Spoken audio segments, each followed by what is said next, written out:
Okay, good morning. We are here for lesson, are we going to call these lessons opinions? This is number 3. And I've had a hard time uploading these. I think Google's playing with my 3 or 4 different channels that I've got on YouTube. But you can find these easiest and quickest, maybe you have a better way, but the easiest and quickest way to find these is youtube.com/the lowercase t, the Larry Wright. Larry Wright is as one word, and I use a capital L and a capital W. That will go to an old music site that I've got, and the first 2 editions are on there. This is the 3rd edition, which will be there Saturday, and you may be able to access it another way. My main channel is youtube.com/Naylor, in small case Naalar, and that's where all my music lessons and 200 music videos. So too many to have to sort through. But anyway, that's where I wanted it to go in the beginning, but it hasn't gone there. I've had to do some things. But anyway, I'm not complaining. I'm glad some of you are visiting. I hope you'll comment. We can have discussions. I hope that I'm doing things and talking about things that are of interest to you. They're definitely of interest to me. That's why I've got them written down in my little notebook here. I have been reading lately about consciousness. I am a psychology major. I got my bachelor's in psychology from Indiana University back in horse and buggy days, as my mother used to say. It wasn't quite that far back, but quite a ways back. And then later, after I went to work a few years, I went back and got a master in science and counseling. So I've studied the psychology books a couple of times, and then I have read very extensively on my own over the last 30 or 40 years in psychology, along with other things of interest. But the whole idea of consciousness has changed a bunch since I was in college, since I studied psychology the first time. Back then, it was all about classical conditioning, operant conditioning it was called, and basically it amounted to a brain that was reacting. A mouse would be taught to press a little lever or lever inside of a wire cage, and when the mouse did that, a little pellet would come down for the mouse to eat. And they could be taught all kinds of things by doing that. And it was assumed that the brain was basically the thought center of the human being. And that's what we studied. These were they were called Skinner boxes, and that was the main thing. Now, Skinner ultimately ended up at Harvard, but he was at Indiana University, and that's why his theory of learning, its learning theory, was what it was all about. And what it was all about was the brain, a very simple thing. Stimulus and response, I guess, would be the two things. The brain's stimulated, we respond. And he also thought that all behavior is self-motivated. We do everything we do wanting some kind of a reward, and if people know what that reward is, they can kind of manipulate us, according to his theory. But anyway, it was interesting. Now, long before him, a couple hundred, 250, 300 years before him, René Descartes, he was an English philosopher, I believe he was in France, came up with the idea that, well, really, the way we think is a duality. We have a brain, but we also have a soul. And he said the brain and the soul both have to be there for us to have consciousness. That's duality. duality is still alive and well. A lot of people still believe that there is a brain that is separate from the soul, and that the soul is God, that we are internal because of the soul.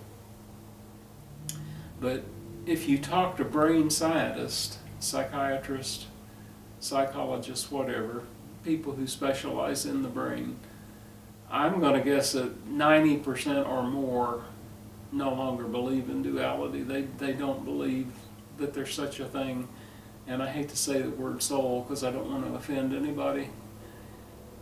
Many people will still wrestle you to the ground that there is a soul inside of us that is our life. I believe instead that there's the breath of life within us that is the breath of God that came here, what were we talking the other day, 3.5 billion years ago, and it's everywhere. It's in all things. It's in us. When we're born, it comes into living flesh. Our parents started us with some living flesh, but it's filled with the life of our Creator, and that's what we got. And if you want to call that the soul, that's fine. I like to call it the breath of life. Now, is the brain, is it the only thing that creates consciousness?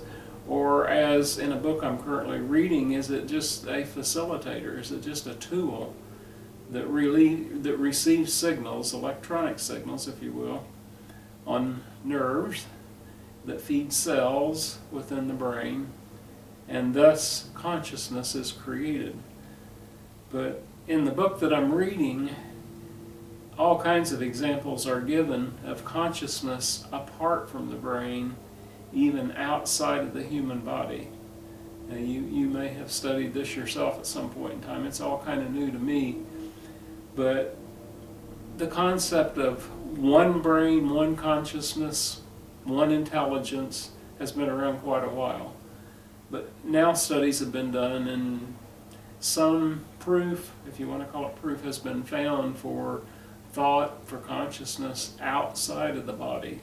No longer a brain and a soul, but actual consciousness outside of a body. Now, the people that come up with this, they're not anti-God or anti-creator or anti-Jesus or any of those things. They're just studying the life after life people that have told a story.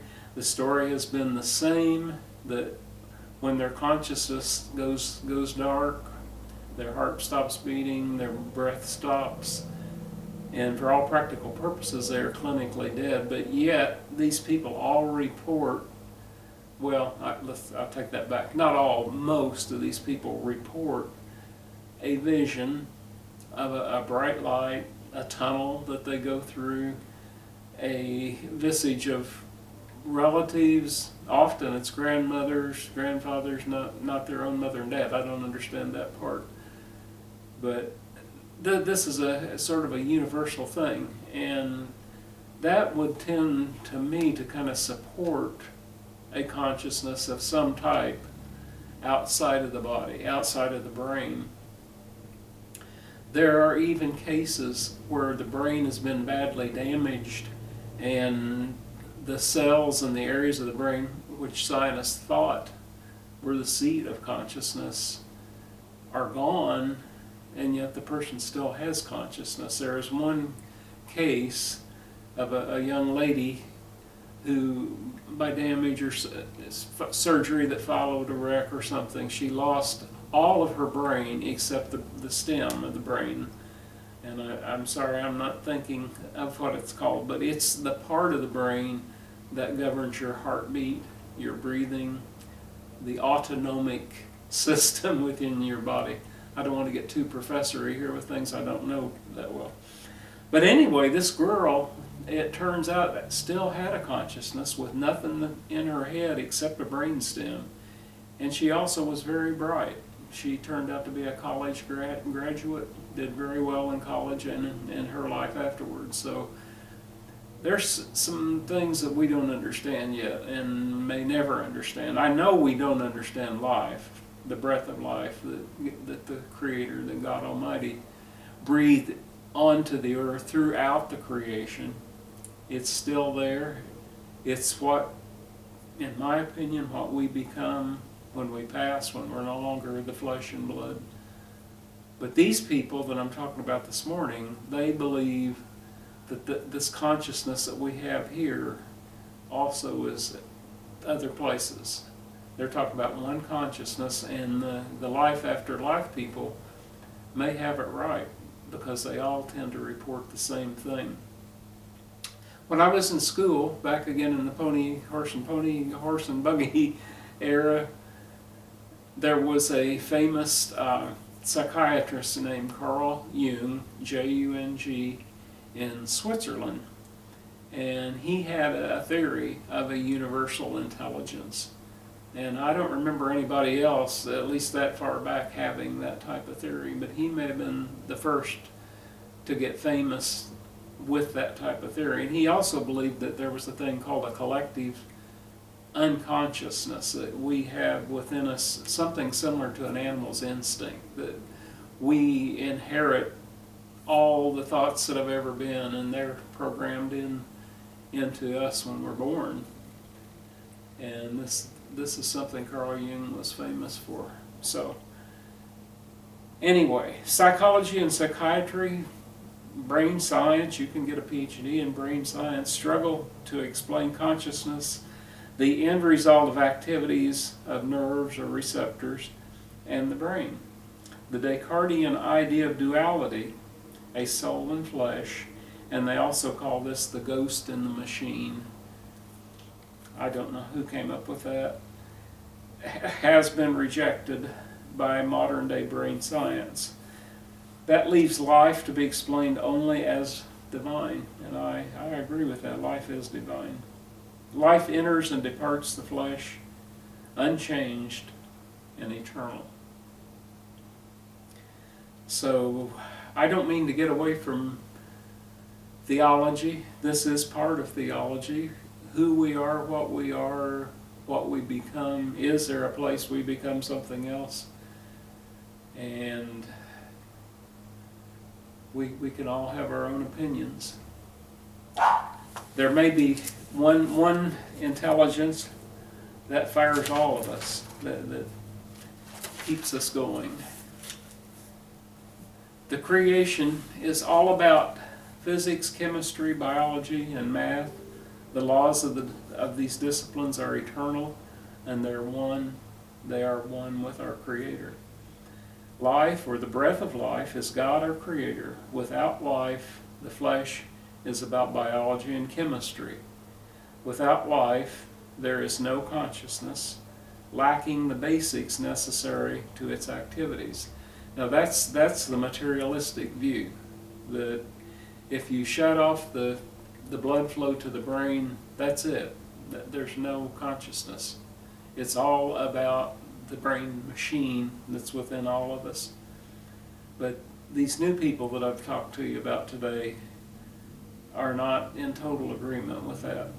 They believe that there is consciousness somewhere in life after life, or after serious brain surgery, or what have you. So there are differences of opinion. Life cannot be created, it cannot be destroyed. There has not been one instance of man creating life. Life is, it has been here for 3.5 billion years. Not like we see it today. It's evolved, of course, and become other things. But it all came from God, and it was all part of a plan that we're now part of. All matter in our universe was created with the Big Bang. Without and before the Big Bang, there was nothing. There will be no more new matter. Matter cannot be created nor destroyed. Everything in the universe is in motion, alive by the movement of atomic particles. Every atom in rocks and in animal life, botanical life, has a nucleus encircled by constantly moving protons, neutrons, electrons, these tiny things that they didn't even know about until the electron microscope, and not that many years ago, 50 years ago, I don't know, but not that many years ago. It seems no matter how much an atomic particle is reduced, a smaller something is inside. There are things smaller than atoms, protons, neutrons, photons. There are things still smaller. And I've had the thought that maybe there's no limit to that. The reduction may be infinite. The expansion may be infinite. If you can see, my dog just came in the room. He's interested in theology. Jesus is quoted as saying the rocks himself would sing God's praise if the people were disallowed the rejoicing on what we call Palm Sunday. This occurred as Jesus entered Jerusalem before his crucifixion. We are containers of chemicals, similar to what's found in the stars. The laws of biology and physics arrange the chemistry so life can ignite it. This life is our Creator, eternal and perfect. As stated, it cannot be created nor destroyed. And I'm going to stop there. I'm going to wish you a good weekend. I'm going to play you a tune as I will do on each of the lessons. Let's call these lessons. I don't know what else to call them. And I'm still trying to learn how to play my classical guitar. And I'm going to play you a Chet Atkins song. Chet Atkins is my mentor on the guitar. It's called Windy and Warm, and it's got a little bit of a classic sound to it if you've never heard it, okay?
Okay, see you next week.